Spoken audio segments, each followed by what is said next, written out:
Because that is what this is about. This is about killer cops going crazy and us saying that we're not going to take it anymore.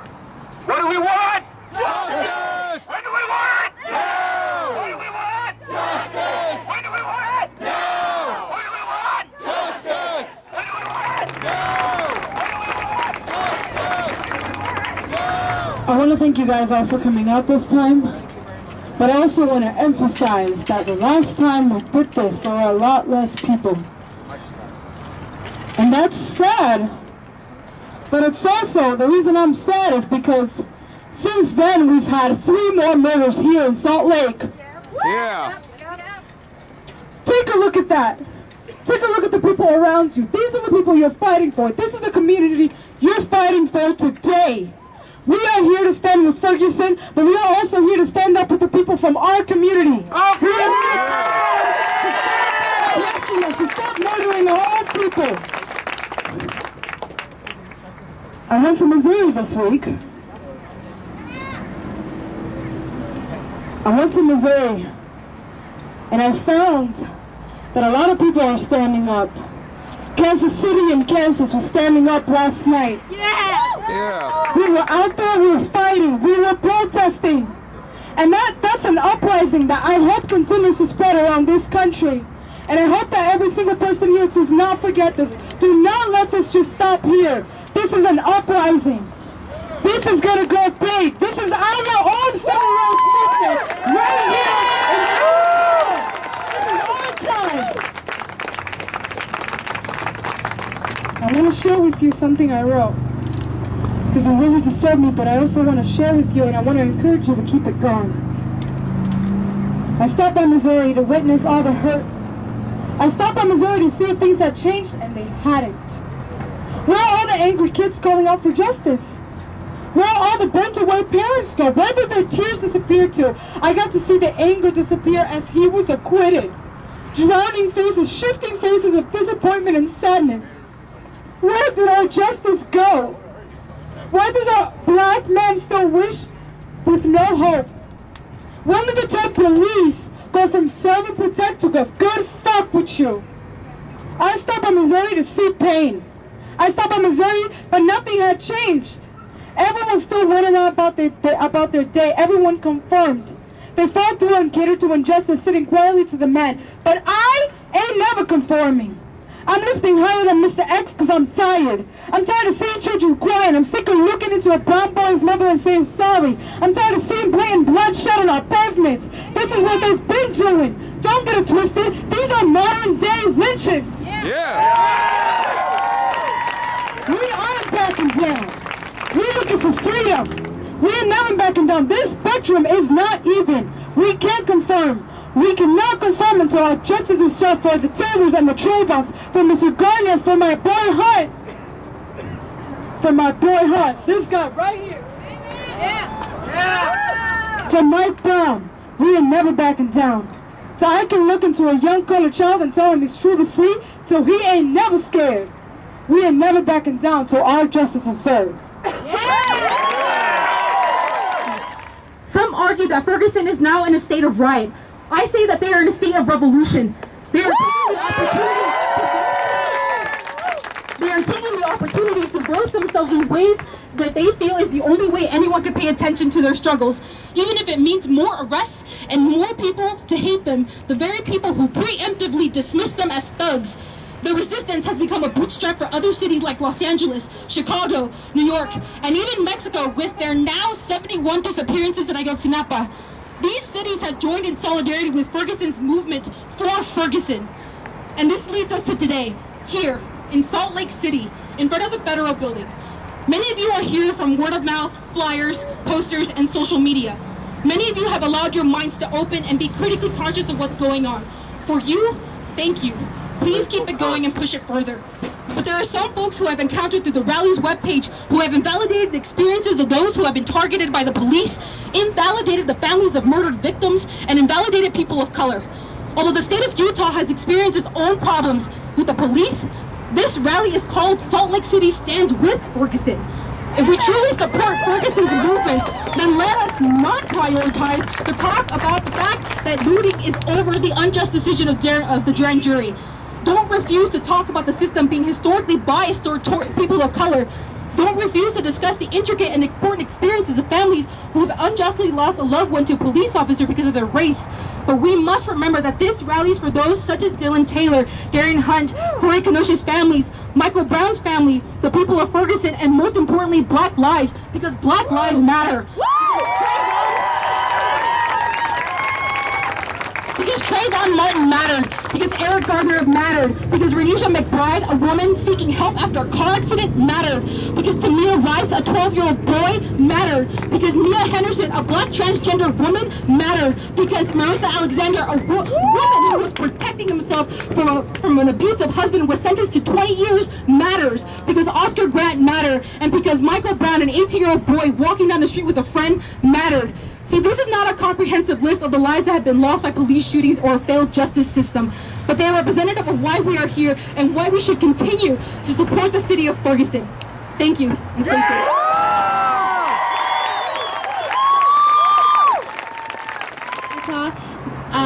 I am a Paiute woman. My mother and my father were both Paiutes from Utah. I am cold-blooded, and so was my brother Corey. He was shot and left to die in Millard County in October of 2012.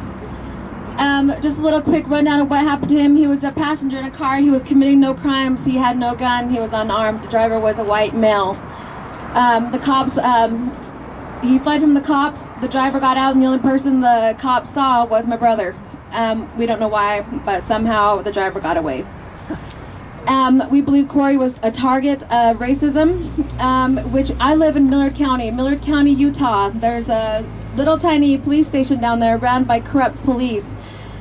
Officer Dale Josie, he's the one who had murdered my brother, and it was justified just because of the fact that Corey was Native American, and I know my brother Corey, this music is him. Okay? Corey will never be able to pass on these traditions to his son that he had left. He will never be able to teach him about the eagle feather. He'll never teach him our traditions because the Paiute tradition is believed to be gone in the next decade. There will be no more Paiutes. And they targeted my brother, and they might not say it was race related, but it was. They are killing us off. You know what? Yesterday or the day before was Thanksgiving. To most of you who sat down with your family and you were thankful for everything that this, community or this United States was built on. But me and my family just gathered and we remembered our elders who were taken and murdered, and all the women who were raped, and all the diseases that were brought over to us, and it's still a carryover. Yeah, Corey might not have been a victim of any type of smallpox or anything, but he was still a victim to the eventual takeover of our land years and years ago. And I think it's very unfair that in Millard County, the citizens there who are mostly white, the Native Americans are the minorities, that my brother's case was shunned and looked away. No one wants to look at his case. They just want, it's another Indian. I said this at my last speech. The only good Indian is a dead Indian, and that's exactly what they're saying in Millard County. Under the direction of Sheriff Robert Decker. He had barely released my mom's car to her 2.5 years later, and it came back tampered with. We don't know why it took so long for my mom's car to be returned. What I'm here is, what happened over in Ferguson is a shame. They're trying to cover it up, and you know what? Corey wasn't black, but he was brown, and and we're all one people. There's supposed to be justice for all. I tell my daughters not to. They shouldn't put their hand over their heart no more and pledge allegiance to the flag, because I taught my daughters justice is not for all anymore. If there was justice, maybe your Uncle Corey would have a case and would have a chance in front of the court. Again, that's why we're here. Yeah.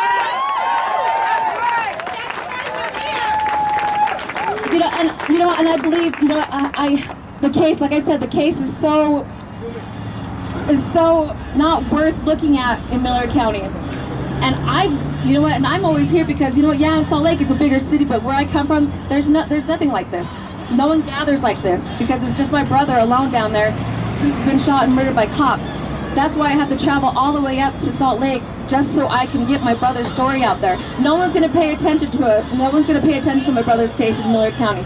I think it'd be appropriate if the FBI was involved. You know, it was almost on Indian land, but no one wanted to go and deal with it. Everyone's being shunned away, and I think it's important that my brother's story be on, you know, get as much as attention as it can, because it's very important. Corey might have, they slandered him on the news. They said a whole bunch of stuff about him, but to me that didn't matter. The gift that I was given after my brother came into my life is I can see with God's eyes. I loved him no matter what his criminal history was. I loved him because he was my brother. And I loved him because, you know, he was a pioneer and he was trying to take on our traditions, but it was taken away by Millard County. And I just hope one day Millard County will have its day in court, and so will Del Josie, and most important, so will Sheriff Robert Decker, who is the criminal whatever it's called, the criminal mastermind of the corruption in Millard County. And I'm really glad to be here. And yeah, Black lives matter, white lives matter, and so does my brother. His lives matter. We're all supposed to be one person under God, right? So I think we still deserve justice, and if we're not going to take it back, and if we're not going to stand up and be the resistance, then who's going to? Our kids are going to be affected. My daughters are beautiful and they're growing up. I fear for their lives now, but I can't stand back and let them fear for their lives. I'm done, you know, with my brother. His death will never go cold to me. He'll always be warm in my heart, and I will not sleep until I get justice. Officer Cruz followed him. He turned around. Officer Cruz demanded that he put his hands up. Dylan lifted his shirt to show that he had no weapon, and Officer Cruz shot him 2 times and killed him on the spot. No questions asked. Our Dylan laid there and gurgled in his own blood, while his cousin and his brother both watched him.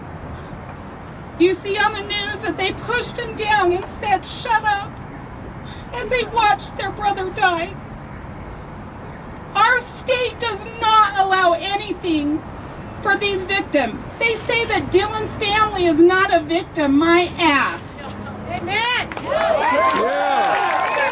Everyone that lost a family member here is a victim. He was murdered. To this day, there is no accountability for Braun Cruz. Our family's demands are, we want Braun Cruz to be accountable. We want to know where Braun Cruz is. Not one person here knows what Braun Cruz even looks like, other than the fact that he stood there the entire time with his finger on a trigger. He has no accountability. Is he getting paid? Is he going back to the police department? He's going home to his family every day, and Dylan doesn't get to do that. We appreciate every single one of you here. And like everybody here has said, this isn't just about Dylan anymore. It's about all of us as one. No matter the color, whether we're white or brown or green or purple, it does not matter. All lives matter. The only thing that matters here is we may come from a different world. We may not have as much money as other people, but you best believe that if people don't start standing up for their rights, We're turning into one of these times, their child is going to walk into our neighborhood or our 7-Eleven. God forbid that happen to anybody else in Utah. And God bless everyone here. It's going to get worse and worse pretty soon. Every one of you will be having a victim in your hands. God bless you. Thank you. And please call and ask for these demands. Please find out what Braun Cruz is. Please find out why he's not accountable.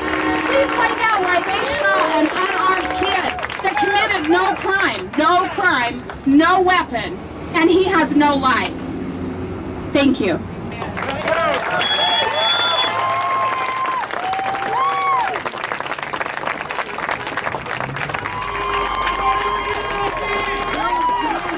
A white young man here in Salt Lake City, Dylan Taylor, unarmed, was told by a police officer to take his hands out of his pants, which he did within seconds. You can see the video. Yeah. And the police officer shot him dead.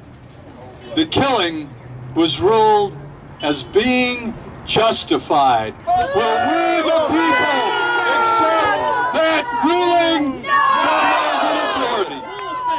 Let Last July, a black man, Eric Garner, was thought to be illegally selling cigarettes. Cigarettes on the street of New York. What? He told white police officers that he wasn't doing anything wrong. Then one officer tried to grab him, and Garner pleaded, "Don't touch me." This is also on video. You can see it for yourself. He didn't threaten anyone. Another white police officer came to him from behind, put him in a chokehold, and killed him. Murders!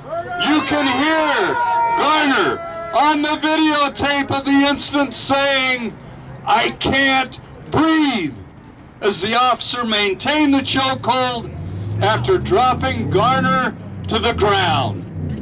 In Columbia, South Carolina, a black man who pulled into a gas station was approached by a white police officer. The officer told the man to get his license. So the man reached into his car for his license, and the police officer shot him. Fortunately, it was in the leg. The man, screaming out in pain, asked what he did wrong. The police officer said he had committed a seat belt offense, and he had been shot because he reached into his car after the police officer told him to get his license. That's also on video. Now consider how many dozens, how many hundreds of these kinds of incidents have not been caught on video, and how many police officers have lied to escape any accountability.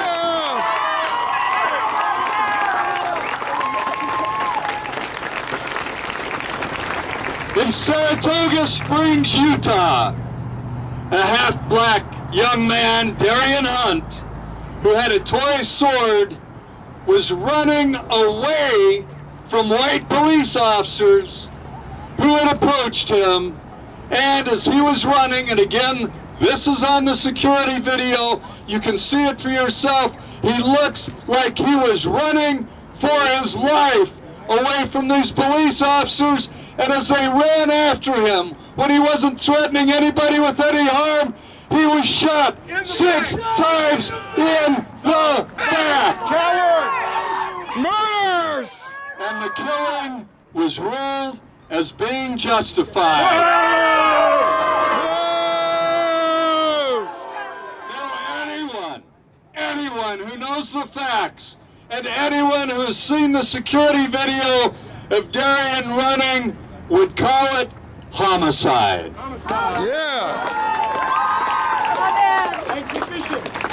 A young white vet in Ogden, Matthew David Stewart, was growing 13 plants, marijuana plants, for his own use in his home.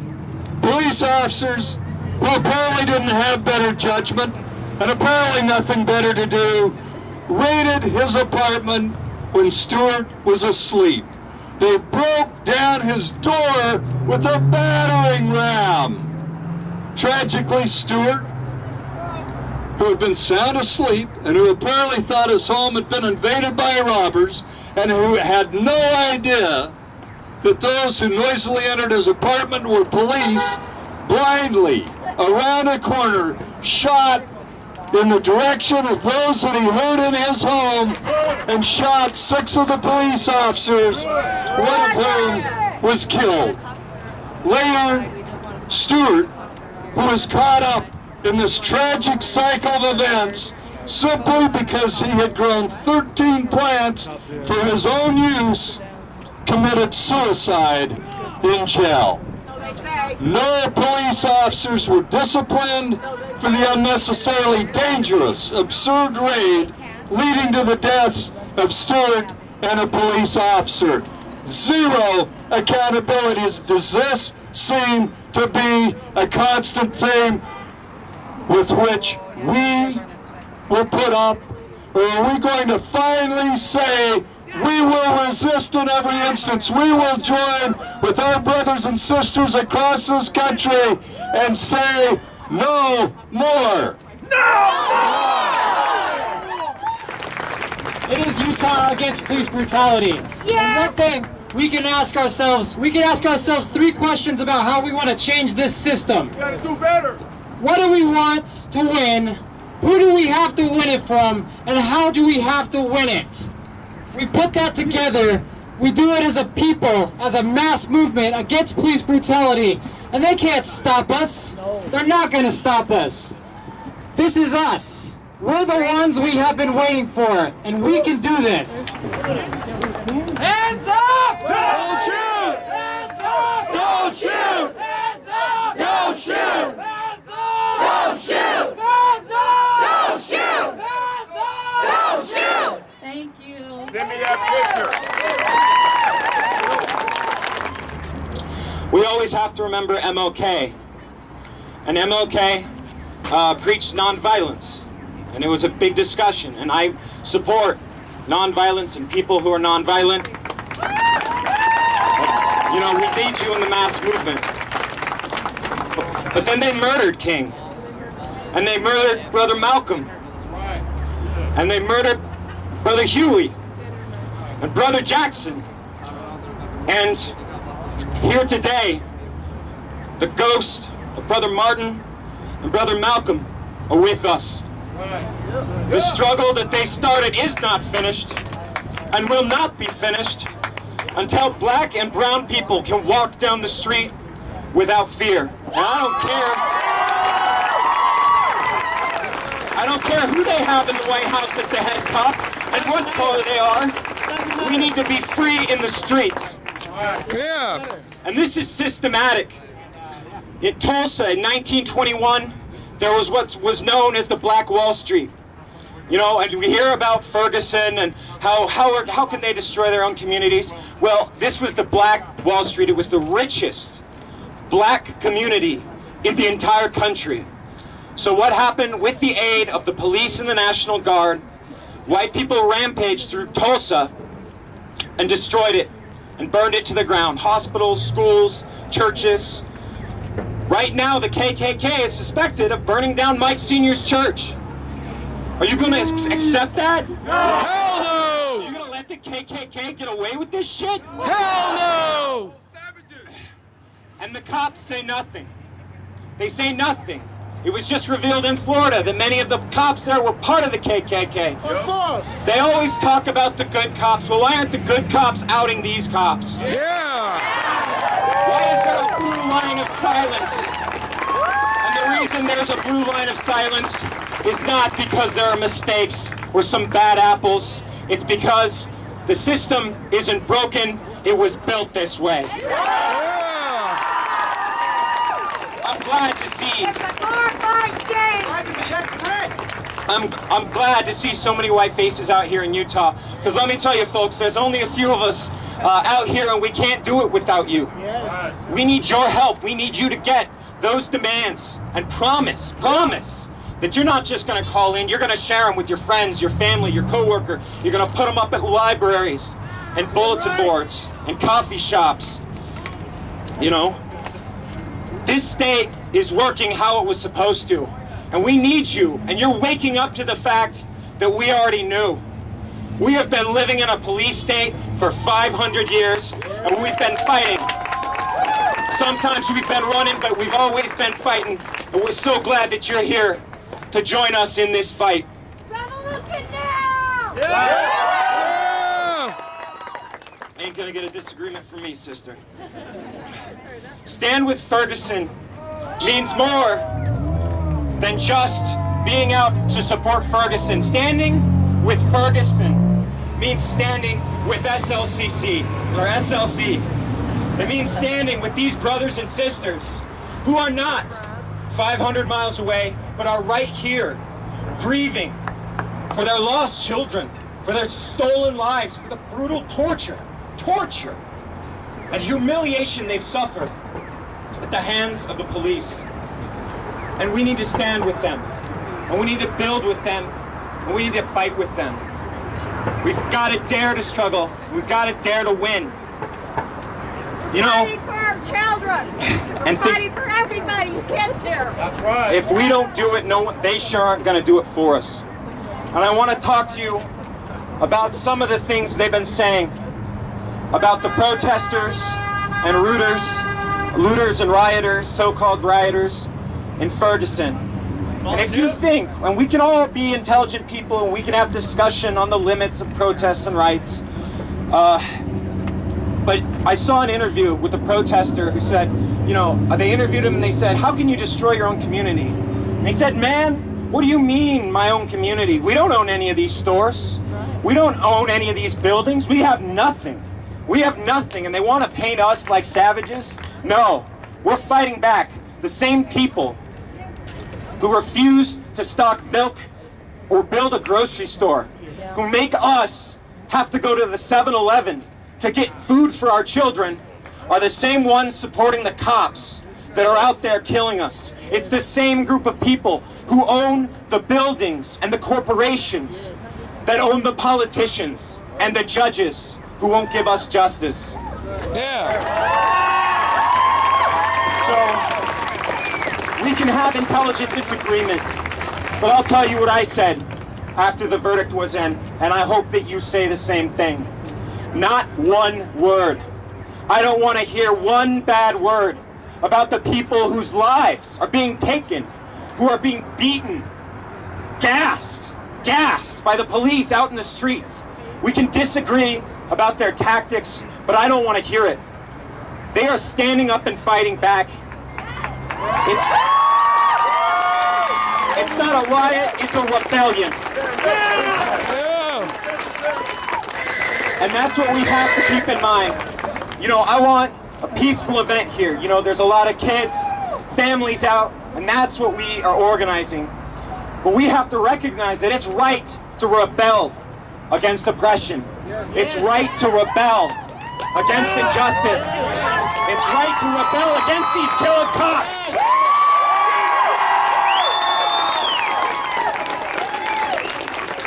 Gentleman Fred Hampton, the Black Panther Party, who was murdered by the police in his bed, sleeping next to his pregnant partner.